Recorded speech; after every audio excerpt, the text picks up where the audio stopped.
Welcome to the Great African Leadership Series, where we feature great inspirational speeches and quotes from African leaders. Ladies and gentlemen, with our continent having been blessed with so many minerals, it is not surprising that mining has always played an important role in our lives. For centuries, our minerals have been the attraction for adventurers and fortune seekers. Many foreign thrones and crowns are adorned with the gems taken from our lands, not always through straightforward means. Our lands have been fought over and shared and divided along lines that show no rhyme or reason. The pursuit of gold and other minerals has reduced many of our forests to degraded lands, some of our rivers to polluted water bodies, and diamonds from our lands are now sometimes labeled blood diamonds. After centuries of exploitation, Africa currently is still home to 30% of the world's mineral reserves, and an even higher proportion of deposits of gold, platinum, diamonds, bauxite, and manganese.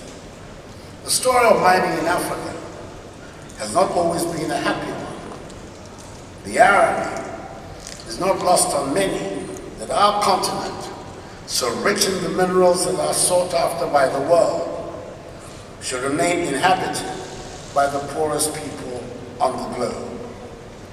The irony is not lost on many that many of the areas from which the riches are mined look like the most deprived places on earth.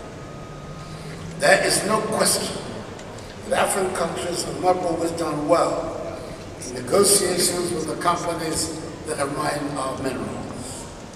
We've been handicapped in the negotiation process with the big mining companies because of political instability, bad reputation, and sometimes incompetent and or corrupt representatives who negotiate on our behalf.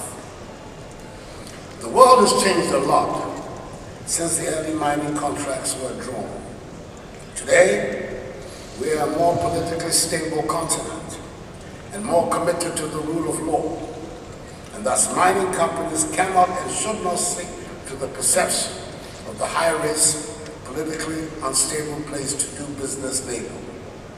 Some labor practices that were tolerated 100, even 20 years ago, cannot and should not be tolerated today.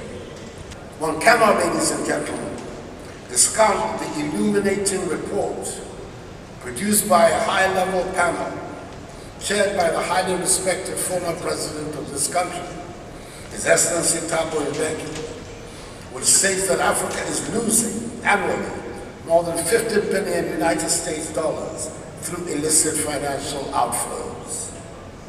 The report of the high-level panel on the illicit financial flows from Africa, commissioned by the Joint African Union Commission and United Nations Economic Commission for Africa Conference of African Ministers for Finance, Planning and Economic Development, revealed in particular that between 2000 and 2008, 252 billion United States dollars, representing 2% of the illicit outflow of funds from the continent, was from the extractive industries, including mining.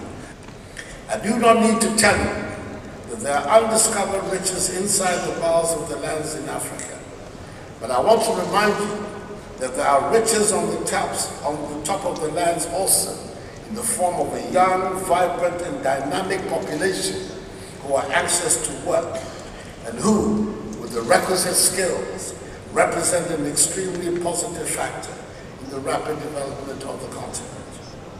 We want you to stay here for the long term, respect the land that provides the riches, and be part of the transformation. Africa has made the world rich with our minerals. Our gemstones adorn crowns and homes around the world. It is time to make Africa prosperous and enable her people to attain a dignified standard of living. Join us in this exciting project for sustainable economic growth. The people of Africa do not have to be poor for others to be rich. The state of modern technology has made it possible, probably for the first time in human history, to establish a global economy which can generate shared and mutually reinforcing prosperity for all the peoples of the world. The world can then look forward to the emergence of a new world civilization which, shorn of greed and cupidity, has boundless prospects for human advancement, where the overwhelming majority of mankind can live in dignity and security and give birth to a new, extraordinary golden age, where the arts, culture, philosophy, science, and technology can flourish in an unprecedented scale. I thank you very much for your attention. And share this video with friends and family to support the channel.